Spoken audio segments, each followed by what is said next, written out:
2026 FIFA বিশ্বকাপ শেষ হতে আর মাত্র একটি ম্যাচ বাকি। এক মাসেরও বেশি সময় ধরে চলা এই মহাযজ্ঞে ফুটবল প্রেমীরা উপভোগ করেছেন অসংখ্য রোমাঞ্চকর ম্যাচ, অবিশ্বাস্য গোল, নাটকীয় প্রত্যাবর্তন এবং নতুন নতুন ইতিহাসের জন্ম। এবার সবার চোখ দুটি বিষয়ের দিকে। প্রথমত, কে জিতবে বিশ্বকাপের সবচেয়ে মর্যাদাপূর্ণ ব্যক্তিগত পুরস্কারগুলো, আর দ্বিতীয়ত, কোন দল কত অর্থ পুরস্কার নিয়ে ঘরে ফিরবে। চলুন শুরু করা যাক। অ্যাডিডাস গোল্ডেন বল টুর্নামেন্টের সেরা খেলোয়াড়, এই পুরস্কারটি দেওয়া হয় পুরো বিশ্বকাপে সবচেয়ে প্রভাব বিস্তারকারী ফুটবলারকে। বর্তমান পারফরমেন্স বিবেচনায় লিওনেল মেসি এই পুরস্কারের সবচেয়ে শক্তিশালী দাবিদার। গোল, অ্যাসিস্ট, ম্যাচে নেতৃত্ব এবং গুরুত্বপূর্ণ মুহূর্তে অসাধারণ পারফরমেন্স, সব মিলিয়ে আর্জেন্টিনাকে ফাইনালে তোলার পেছনে তার অবদান ছিল অসাধারণ।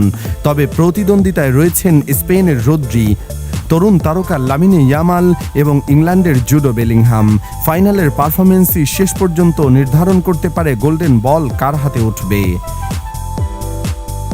অ্যাডিডাস গোল্ডেন বুট, সর্বোচ্চ গোলদাতা, বিশ্বকাপের সর্বোচ্চ গোলদাতাকে দেওয়া হয় গোল্ডেন বুট। বর্তমান অবস্থায় লিওনেল মেসি এই দৌড়ে এগিয়ে রয়েছেন, তবে ফাইনালের ফলাফল এবং শেষ ম্যাচের গোল সংখ্যার উপর নির্ভর করবে এই পুরস্কারের ভাগ্য।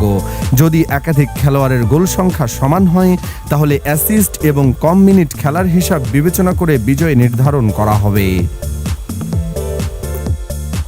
অ্যাডিডাস গোল্ডেন গ্লাভস, সেরা গোলরক্ষক, এই পুরস্কারটি দেওয়া হয় টুর্নামেন্টের সেরা গোলরক্ষককে।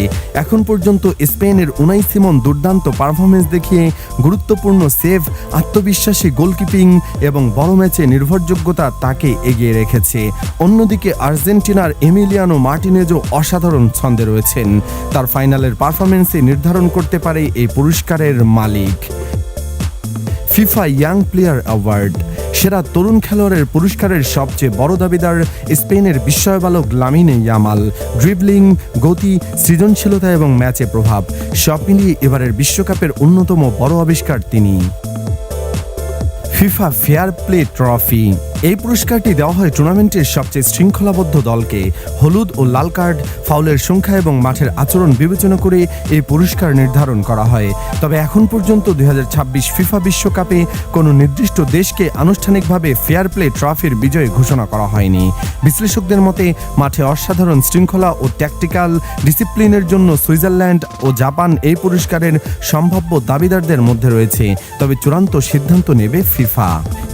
এবার জেনে নেওয়া যাক কোন দল কত টাকা পুরস্কার পাবে। 2026 বিশ্বকাপে ফিফা ইতিহাসের সর্বোচ্চ আর্থিক পুরস্কার ঘোষণা করেছে। মোট আর্থিক বিতরণ 871 মিলিয়ন মার্কিন ডলার, যার মধ্যে পারফরমেন্স ভিত্তিক প্রাইজ মানি 655 মিলিয়ন মার্কিন ডলার। বিশ্বকাপ চ্যাম্পিয়ন দল পাবে 50 মিলিয়ন মার্কিন ডলার, যা বাংলাদেশি টাকায় প্রায় 610 কোটি টাকা। রানার্স আপ দল পাবে 33 মিলিয়ন মার্কিন ডলার, অর্থাৎ প্রায় 403 কোটি টাকা। তৃতীয় স্থান অর্জনকারী দল পাবে 29 মিলিয়ন মার্কিন ডলার, যা বাংলাদেশি মুদ্রায় প্রায় 354 কোটি টাকা। এছাড়াও চতুর্থ স্থান অধিকারী দল পাবে 27 মিলিয়ন ডলার। কোয়ার্টার ফাইনালে বিদায় নেওয়া প্রতি দল পাবে 19 মিলিয়ন ডলার। রাউন্ড অফ 16 থেকে বিদায় নেওয়া দল পাবে 15 মিলিয়ন ডলার। রাউন্ড অফ 32-এ বিদায় নেওয়া দল পাবে 11 মিলিয়ন ডলার। সব মিলিয়ে এখন অপেক্ষা শুধু দুটি ম্যাচের।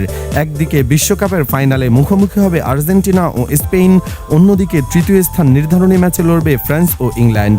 এই দুটি ম্যাচের পরেই জানা যাবে কে হবে নতুন বিশ্ব চ্যাম্পিয়ন, কার হাতে উঠবে গোল্ডেন বল, কে জিতবে গোল্ডেন বুট, সেরা গোলরক্ষক কে হবেন, আর কোন দল জিতবে ফেয়ার প্লে ট্রফি। আপনার মতে বিশ্বকাপ জিতবে কোন দল? গোল্ডেন বল, গোল্ডেন বুট এবং গোল্ডেন গ্লাভস কার হাতে উঠবে? আপনার মতামত অবশ্যই কমেন্টে জানান। ভিডিওটি ভালো লাগলে একটি লাইক দিন, বন্ধুদের সঙ্গে শেয়ার করুন এবং বিশ্বকাপ 2026-এর সর্বশেষ খবর সবার আগে পেতে আমাদের চ্যানেলটি সাবস্ক্রাইব করতে ভুলবেন না।